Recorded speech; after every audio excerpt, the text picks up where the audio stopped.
Pada video sebelumnya, kita telah membahas masa praaksara di Indonesia. Sekarang, kita akan memasuki rentang waktu di mana Indonesia sudah mulai masuk ke masa aksara atau masa sejarah.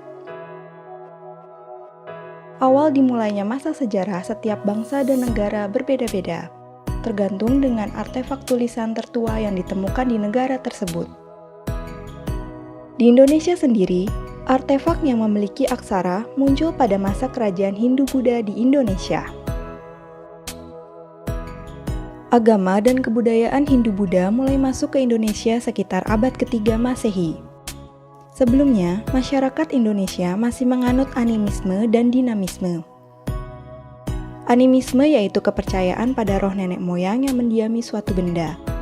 Sedangkan dinamisme yaitu kepercayaan bahwa segala sesuatu memiliki kekuatan gaib. Penyebaran agama Hindu-Buddha di Indonesia berkaitan erat dengan hubungan dagang antara Indonesia dengan Cina dan India.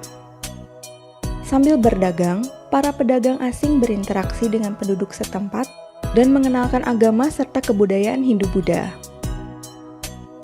Para ahli sejarah mengemukakan beberapa teori mengenai masuknya pengaruh Hindu-Buddha ke Indonesia. Teori pertama yaitu teori Brahmana oleh Van Leer. Menurut teori ini, kaum Brahmana atau pemuka agama datang ke Indonesia atas undangan untuk menyebarkan agama Hindu-Buddha. Teori kedua yaitu teori kesatria oleh Bosch, di mana penyebaran agama Hindu-Buddha dilakukan oleh para kesatria dan prajurit. Teori Waisya oleh Krom menyatakan bahwa pengaruh Hindu-Buddha disebarkan oleh para pedagang. Sedangkan menurut Van Faber, penyebaran Hindu-Buddha dilakukan oleh para pekerja India seperti pelayar dan nelayan yang disebut juga dengan teori Sudra. Ada juga teori arus balik yang menyatakan bahwa orang Nusantara belajar agama ke India dan menyebarkan agama tersebut setelah kembali ke Nusantara. Dari teori-teori tersebut, dapat disimpulkan bahwa proses penyebaran agama Hindu-Buddha terbagi menjadi dua. Yang pertama yaitu masyarakat Nusantara berperan pasif dengan mempelajari agama Hindu-Buddha melalui masyarakat India dan Cina yang datang ke Nusantara. Kedua, masyarakat Nusantara berperan aktif, yaitu masyarakat Nusantara pergi belajar langsung ke India dan Cina, kemudian kembali sebagai penyebar agama. Masuknya agama dan kebudayaan Hindu-Buddha inilah yang memicu munculnya kerajaan-kerajaan bercorak Hindu-Buddha di Nusantara.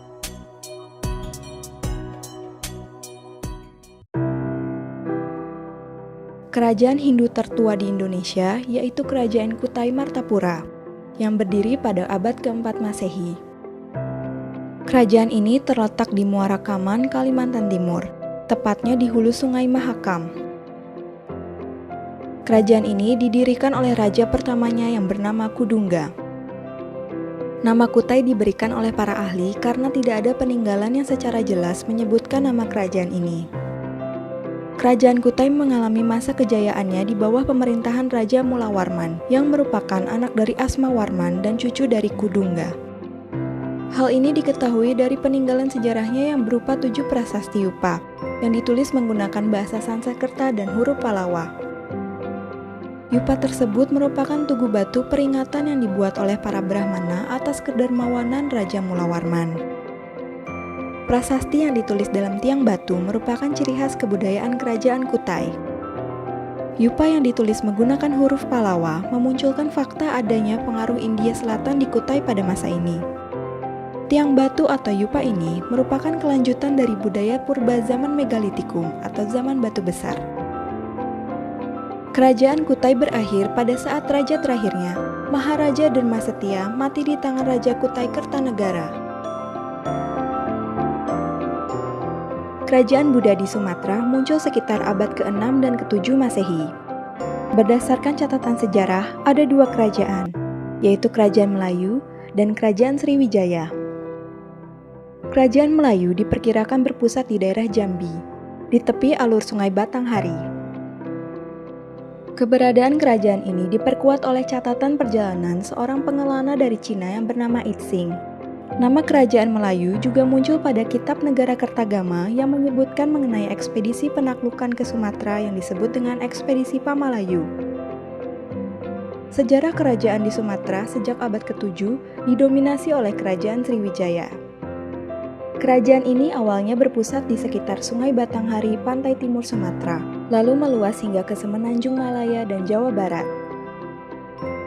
Pengetahuan sejarah mengenai kerajaan ini didapat dari sumber asing berupa catatan perjalanan Itsing dan beberapa prasasti, serta sumber dalam negeri berupa prasasti, antara lain Prasasti Kedudukan Bukit, Prasasti Talang Tuo, Prasasti Kota Kapur, Prasasti Sidayarta, Prasasti Telaga Batu, dan Prasasti Karangberahi. Ditemukan juga peninggalan berupa candi, yaitu Candi Muaro Jambi dan Candi Muara Takus.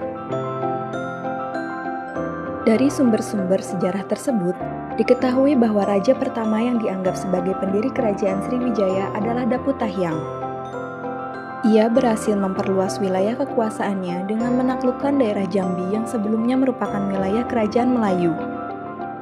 Puncak kejayaan kerajaan Sriwijaya berlangsung di bawah kekuasaan Raja Balaputra Dewa. Wilayah kekuasaannya semakin meluas hingga ke Semenanjung Malaya. Perluasan wilayah ini membuat kerajaan Sriwijaya menjadi kerajaan maritim yang menguasai alur pelayaran dan jalur perdagangan di Laut Cina Selatan dan Selat Malaka. Sriwijaya kemudian menjadi pusat pembelajaran agama Buddha dan pusat penyebarannya ke Asia Tenggara. Raja terakhir dari kerajaan Sriwijaya adalah Sri Sanggrama Wijaya Tunggawarman. Sriwijaya mulai runtuh dengan adanya serangan dari kerajaan Chola dari India. Melalui ekspedisi Pamalayu, kerajaan Melayu yang berada di bawah Sriwijaya pun dikuasai oleh Singasari. Kerajaan pun semakin melemah dan akhirnya runtuh pada akhir abad ke-14 akibat serangan kerajaan Majapahit.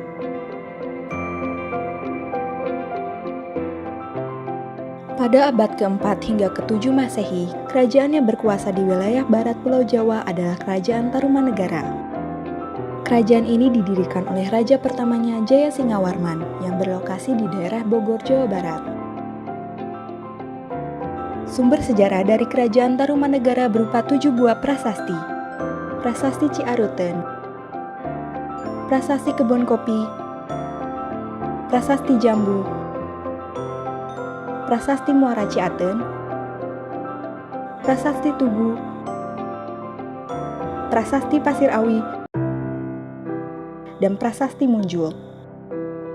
Sumber sejarah lain yaitu catatan sejarah penjelajah Cina bernama Fahian yang menyebutkan keberadaan Kerajaan Tarumanegara. Ada pula catatan dari kerajaan dinasti Sui dan dinasti Tang. Peninggalan prasasti yang ditulis dengan bahasa Sanskerta dan huruf Pallawa menunjukkan kuatnya pengaruh Hindu India pada kerajaan ini. Dari beberapa prasasti tersebut, dapat diketahui bahwa raja besar yang memimpin kerajaan Tarumanegara adalah Raja Purnawarman. Kehidupan masyarakat kerajaan Tarumanegara mengandalkan sektor pertanian dan perdagangan. Hal ini dibuktikan dari isi prasasti Tugu yang dibuat pada masa Raja Purnawarman mengenai penggalian sungai. Penggalian ini berupaya untuk menghindari banjir dan untuk mengisi irigasi pertanian. Tarumanegara menganut agama Hindu beraliran Wisnu. Hal ini didasarkan dengan penemuan prasasti Kebon Kopi. Pada prasasti tersebut memuat 2 kaki gajah air wata. Namun berdasarkan berita Fahian, menyebutkan bahwa ada pula sedikit masyarakat yang beragama Buddha dan animisme. Pada tahun 670, pada akhir nafas kerajaan Tarumanegara, Tarusbawa yang menggantikan Raja Linggawarman membagi 2 kerajaan menjadi kerajaan Sunda yang dipegang oleh Tarusbawa dan kerajaan Galuh yang dipegang oleh Wretikandayun.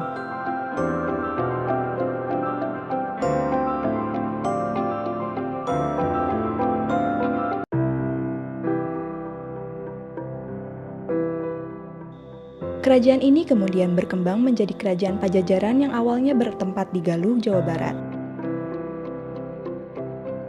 Berdasarkan penemuan prasasti Sang Hyang Tapak, diperkirakan bahwa pusat kerajaan dipindahkan dari Galuh ke Pakuan Pajajaran di Jawa Barat bagian tengah dengan raja yang berkuasa yaitu Sri Jayabupati.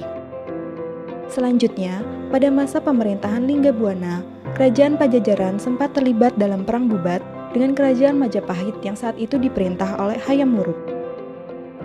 Sumber-sumber rujukan tertua mengenai adanya perang ini tercantum dalam Serat Pararaton serta Kidung Sunda. Kerajaan ini mengalami masa keemasan pada masa pemerintahan Sri Baduga Maharaja Ratu Jayadewata, atau lebih dikenal dalam literatur Sunda sebagai Prabu Siliwangi.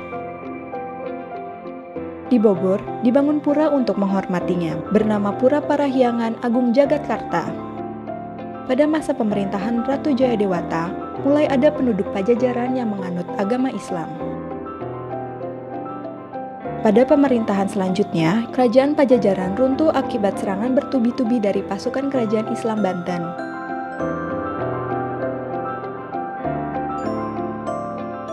Sebagian orang yang selamat dari serangan itu menyingkir ke pedalaman dan membentuk komunitas yang mengisolasi diri mereka dari luar. Sebagian peneliti berpendapat bahwa komunitas inilah yang sekarang bernama suku Baduy.